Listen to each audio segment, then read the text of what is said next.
Greetings, I'm Jonathan Spirit, everything and nothing is properly fixed now, and welcome to FTB Interactions Supershorts.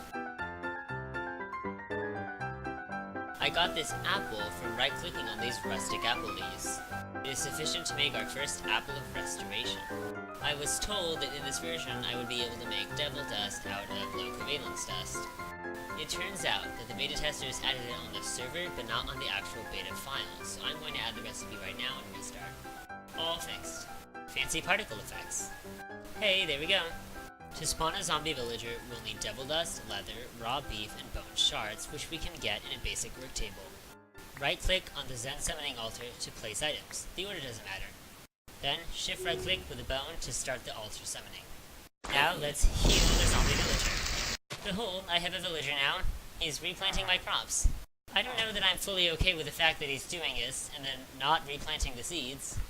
Now, all I have to do is slay him to get my human heart. And this I can use to obtain a philosopher's stone of the alchemy array. 1, 2, 3. Pretty sound effects. Now, instead of decorating with stone, I can simply decorate with cobblestone, transmute it in-world into stone, and then use my chisel to chisel in-world to the stone I want. Among other things, this philosopher's stone will be useful for making lava out of obsidian, which we will need to power our next important task, the melter. But while I get enough bones to get enough bone meal to get the porcelain melter, let's summon some animals. Cows should be pretty easy. I offer strange cows. To get the chicken is a piece of cake as well. 29 unfired porcelain. We'll need about 4 more. 4 grout, which kilns melts conveniently into seared brick. A porcelain tank, a porcelain casting basin, a porcelain table, 2 porcelain faucets. Warning, to carry lava in your hand using a bucket, you require mitts, which need hardened leather, which need pressed wax. The only way we can get that right now is from candleberry, but we can get candleberry seeds using an alchemy array using canola seeds and tallow. But to get tallow, we need rubber. How can we get rubber?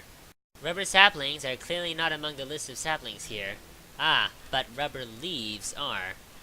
Or we could get them using an alchemy array, but I like this method better. Behold the GT rubber tree sapling, the growth of which we will probably need to wait for. When you mine rubber wood, you get rubber with the wood, usually. If you find yourself short, you can use the basic work table with a hammer to make more. Arcane ashes, low covalence test, rubber, pretty sound effects. Arcane ashes, canola seeds, tallow, and we get candleberry seeds, which we will patiently cultivate, and by patiently I mean with lots and lots of bone meal. Ham's pot and candleberry into pressed wax. Pressed wax and leather make hardened leather. 4 woven cotton, 1 rice slime ball, it requires water, and mitts, which I put in my offhand. Why, you ask? Oh, so I can get some obsidian from my transmutation tablet, place it on top of this bedrock, philosopher's stone it into lava, and pick it up with my clay bucket, without burning my hands. Durability is slowly depleting. Shift left click to destroy fluid in the work table, and now we'll put in our lava clay bucket, destroying our clay bucket in the meanwhile. Without further ado, a porcelain melter. Now that we have everything, we need to set up our melter. It's a lot more flexible of a multi-block. We'll put our tank at the bottom and our melter on top. You know the multi-block is complete if the porcelain melter has a fire inside, and if you can right-click it to open up its inventory. For the most part, this should be completed. Remember to regularly replenish things like your ground trap and your strainers. Don't mind me, just getting some lava from a melter. We're going to be heading to the Overworld soon, and the quest suggests that we get leather armor. I have a feeling we're going to need a lot of large farms as time goes on, so I'm starting now. While we wait for the last of the candleberries, I'm busy getting ready for the Overworld portal. 32 paper walls. We need an awful lot of seared stone for these 10 Overworld portal blocks. Usually that'd be a ton of seared brick and a ton of grout. But we can also cast it if we have 1 block in the smelter.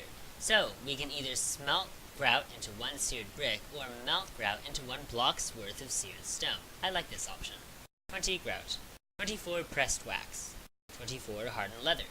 Artisan stone cutters, which we can use to make our armor. Leather pants. Note that these recipes are shaped. Really, I probably shouldn't need this because of apathetic mobs, but just in case there's a mob I haven't made compatibility with yet. Hardened leather doesn't have that many more uses, so our best bet for pressed wax is to use it to make tons and tons of candles. They look pretty nice, and it seems they light up a good area.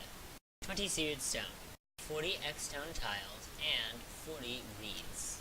We'll need another 3 buckets of lava, and now, without further ado, we can make our 10 Overworld portal blocks. Now, we're really getting into uncharted territory for me, but that's something for next episode. We'll place a nice little guarded portal area right here, and then progress into the overworld and see what we can see. But for now, that's it for today's episode. As always, if you have any feedback, I'd love to hear it. I hope you enjoyed!